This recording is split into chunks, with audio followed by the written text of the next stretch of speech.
Hi, this is Elsa at elsa.com. Today I want to talk about cowlicks and your psychology or psychological cowlicks. I don't know which of the forms is correct because I made this up about a dozen years ago, but it's back on my mind. So when I say psychological cowlick, I'm talking about something that somebody does over and over, given a set of circumstances or some kind of whatever trigger it is.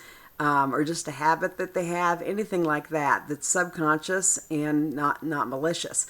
Now, this came up a dozen years ago from this perspective, where I was working with somebody and their husband was doing something over and over, and it was odd, and so it could be interpreted as malicious.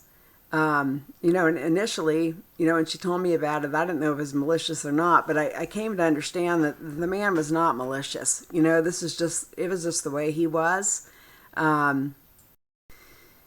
all have these things. There's a million ways to have them. You could be like a Libra and someone goes one way and you go the other. And you can imagine how annoying that would be, but it's like sort of imprinted on you, with Libra in your chart, unless you want to do something, work to correct it. That's what somebody can expect from you. Or like, I get in the car and somebody says, where do you want to go eat? And I say, wherever you want to go, because I have Libra and I can't decide. So, that's a reliable thing that I would do that you can't mistake. These things can be based on your chart like that. They could be innocuous. It can be a trigger. You can be programmed. However that you want to say this.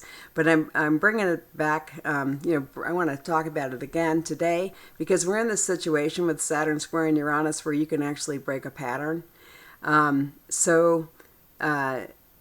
A few days ago, I was talking to this man. I work with him a while. So when you work with somebody, over time, you can see their patterns and how they think. And this person in particular is very ambitious to get on top of his, he just wants to be on top of his game. I guess you'd say he's competitive. He's competitive as hell, actually, come to think of it. So he wants me to dig this stuff up. So he's telling me a story. And, he's living and he collides with somebody else and the person does something shady and he won't allow that. He has Mars in his 9th house, with Jupiter. He will not allow that. So he confronts them and he straightens it out, and then that's the end of the story.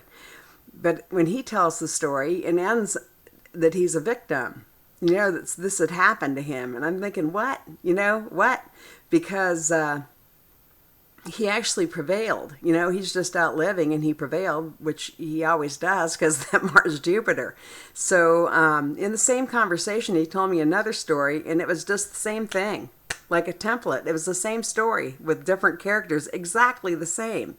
And here again, he prevailed. He ran into something annoying. He would not allow it to stand. He prevailed as always, and he was a victim again. So, that's Eureka, right? Because the last thing this man wants to be is a victim, and he's not a victim. So imagine every story that you tell in your life, you end up a victim when you're not even a victim. See, this is very valuable, when you can pick these things out. So I'm going to link the other post that I wrote, and I just like to have a conversation about this. I have a lot more to say.